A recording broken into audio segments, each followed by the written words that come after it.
ये शुरुआत करते हैं पहले क्वेश्चन से। तो पहला क्वेश्चन जो पूछा हुआ है कि एक विमान के टायर में हवा भरने के लिए कौन सी गैस का प्रयोग किया जाता है। तो यहाँ पे ऑप्शन भी हम 10 देख लेते हैं कौन कौन से ऑप्शन दिए गए हैं। तो देखिए यहाँ पे जो ऑप्शन दिए गए हैं आपके हाइड्रोजन, नाइट्रोजन, हीलियम और नियॉन दिया गया है। तो ध्यान रखिएगा जो एयरक्राफ्ट होता है उसके टायर में जो गैस यूज़ होती है वो नाइट्रोजन यूज़ होती है। सो यहाँ पे जो इसका राइट आंसर है वो नाइट्रोजन हो जाएगा। और ध्यान रखिएगा हाइड्रोजन गैस वगैरह इसलिए यूज़ नहीं होती है या फिर आप कह सकते हैं कि नाइट्रोजन गैस इसलिए यूज़ होती है क्योंकि ये जो है फ्लेमेबल गैस नहीं है, मतलब ये आग नहीं पकड़ती है। जब लैंडिंग होता है एयरक्राफ्ट वगैरह की तो उसमें काफ़ी चांसेस बनते हैं, फ्रिक्शन की वजह से जो हीट एनर्जी पैदा होती है उसमें आग लगने का काफ़ी ज़्यादा चांसेस बनते हैं। लेकिन नाइट्रोजन गैस जो है इनफ्लेमेबल गैस नहीं है, मतलब वो उसमें आग जो है नहीं लगती है, जिसकी वजह से नाइट्रोजन गैस यूज़ किया जाता है टायर्स में एयरक्राफ्ट के। देन नेक्स्ट क्वेश्चन को हम डिस्कस करते हैं। तो नेक्स्ट क्वेश्चन जो है पूछा हुआ है which of these consist carbon. निम्नलिखित में से किस में कार्बन होता है। यहाँ ऑप्शन देख लेते हैं, लिग्नाइट, टिन, सिल्वर और आयरन दे रखा है। सो यहाँ पे इसका जो राइट आंसर हो जाएगा वो आपका लिग्नाइट हो जाएगा। ऑप्शन ए इसका राइट आंसर है।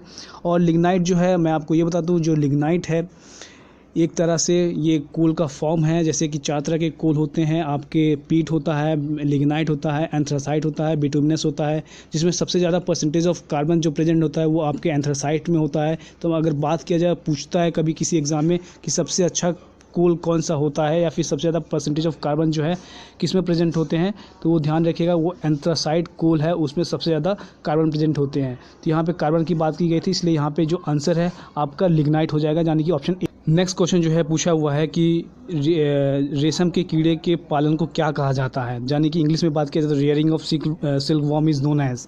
तो यहाँ पे ऑप्शन देख लेते हैं, ऑप्शन हम डिस्कस करते हैं। तो यहाँ पे एपीकल्चर, हॉरिकल्चर, सेरीकल्चर दे रखा है। सो इसका जो राइट आंसर हो जाएगा आपका सेरीकल्चर, यानी कि ऑप्शन सी हो जाएगा।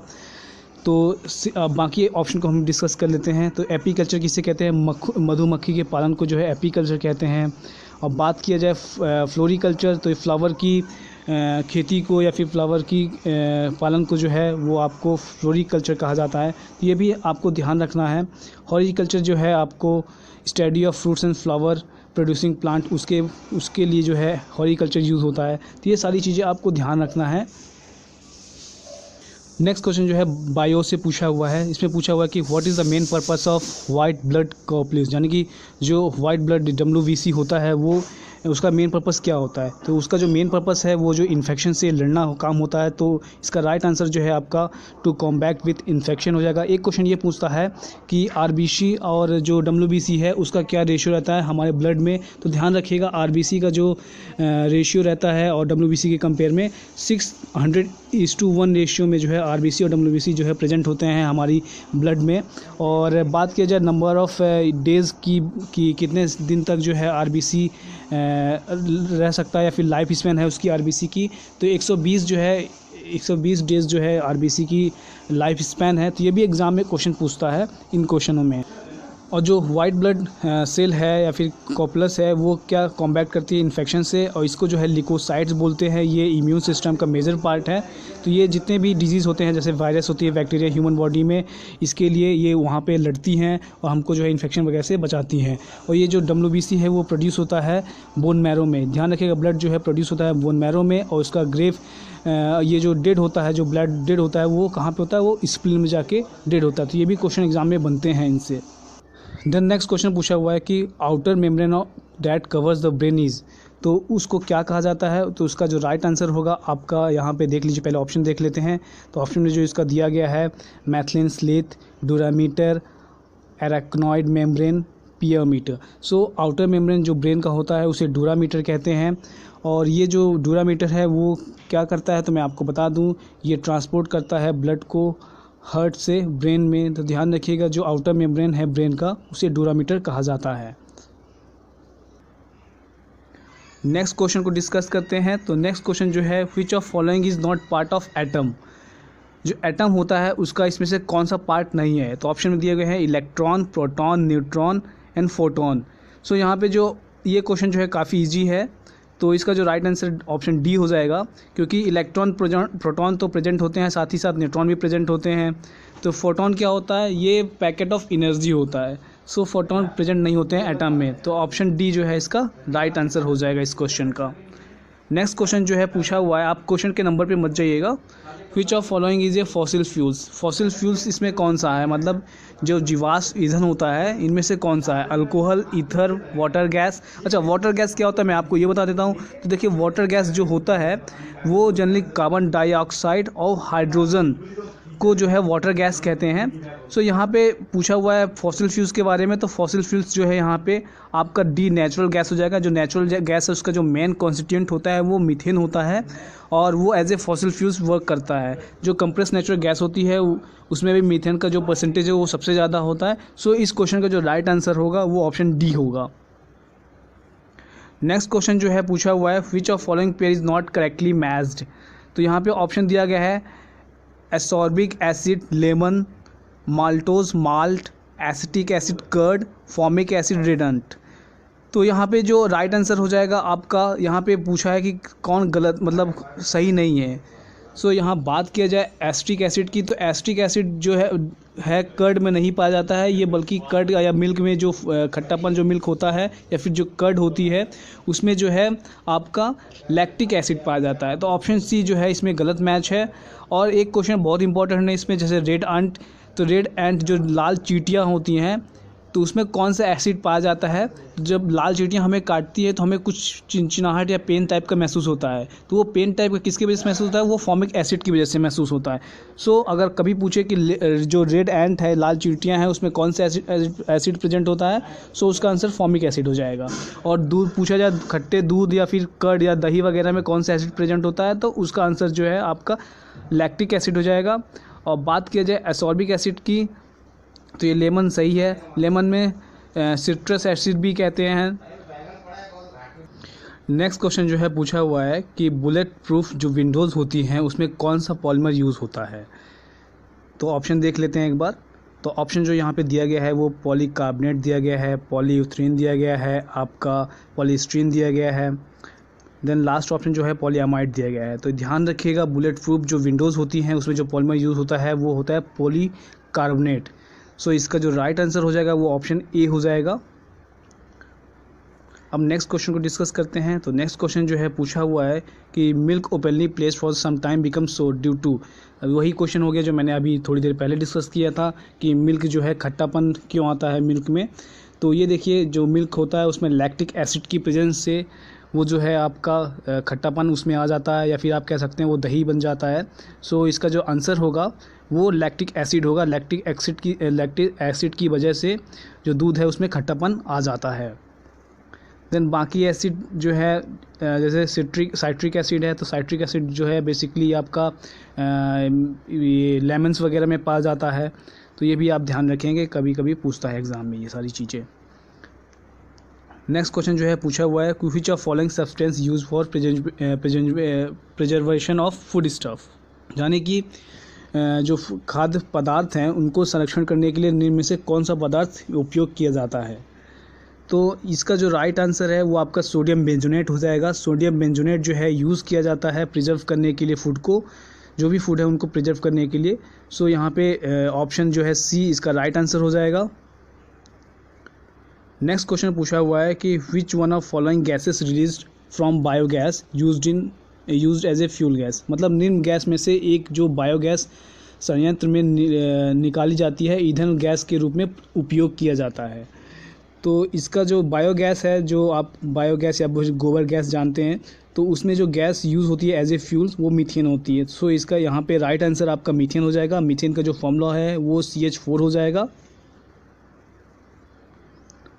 अब एक क्वेश्चन जो है फिजिक्स से है, काफ़ी इंपॉर्टेंट क्वेश्चन है। काफ़ी सारे एग्जाम में, जैसे आपका एयरपोर्ट अथॉरिटी में ये क्वेश्चन पूछा था पिछले साल।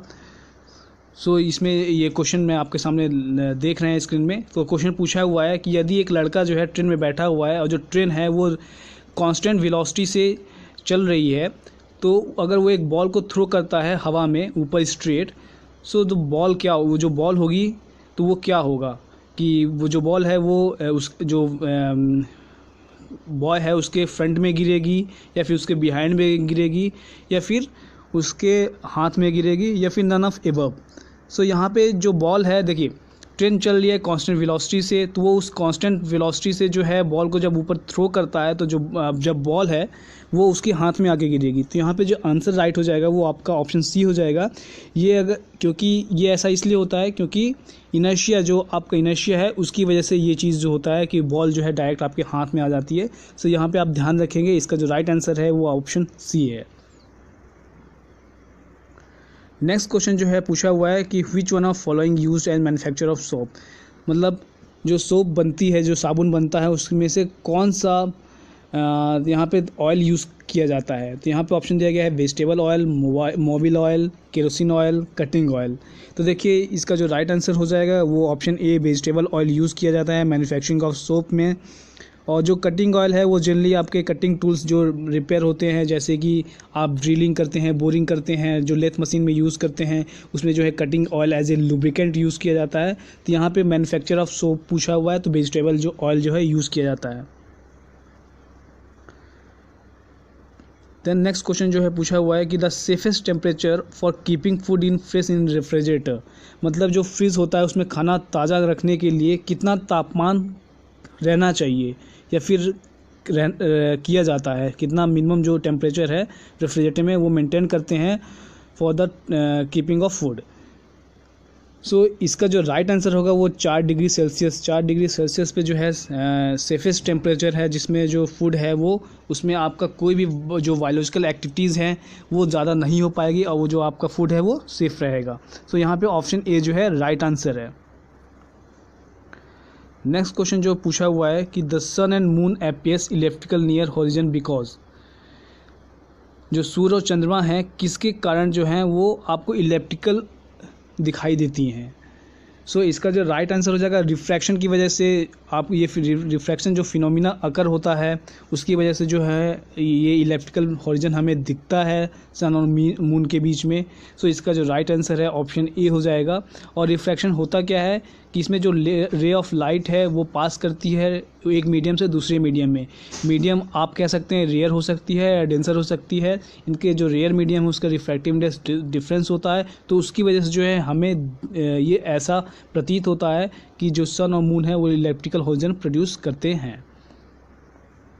बाकी टोटल इंटरनल रिफ्लेक्शन की बात कर लेते हैं। तो टोटल इंटरनल रिफ्लेक्शन देखिए कहते उसे हैं जिसमें एंगल ऑफ क्रिटिकल जो है वो 90 डिग्री होता है। और उसमें क्या होता है जब रे जो है डेंसर मीडियम से रेयर मीडियम आती है तो जो एंगल ऑफ क्रिटिकल है, क्रिटिकल एंगल जो है वो ज़्यादा हो जाती है, ठीक है। उसकी वजह से जो रे ऑफ लाइट है वो डेंसर मीडियम में रिफ्लेक्ट हो जाता है, तो उसकी वजह से जो है टोटल इंटरनल रिफ्लेक्शन होता है। और जो टोटल इंटरनल रिफ्लेक्शन है वो जनरली जो है आपका जो ऑप्टिकल फाइबर है उसमें पाया जाता है। तो ये कभी कभी एग्जाम में पूछता है, ध्यान रखिएगा। ऑप्टिकल फाइबर में जो है टोटल इंटरनल रिफ्लेक्शन अकर होता है।